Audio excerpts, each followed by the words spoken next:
It's hard to explain, and it's certainly not the result of one person. I mean, people like symbols, so I'm the symbol of certain things. But it really was a team effort on the Mac. Now, in my life, I observed something fairly early on at Apple, which I didn't know how to explain it then, but I've thought a lot about it since. Most things in life, the dynamic range between average and the best is at most 2 to 1. Right? Like if you go to New York City and you get an average taxi cab driver versus the best taxi cab driver, you're probably going to get to your destination with the best taxi cab maybe 30% faster. In an automobile, what's the difference between an average and the best? Maybe, I don't know, 20%.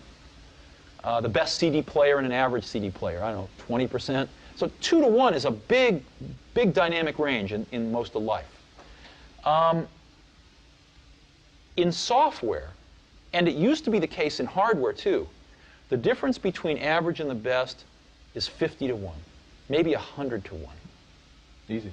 Okay? Yeah. Very few things in life are like this, but what I was lucky enough to spend my life in is like this.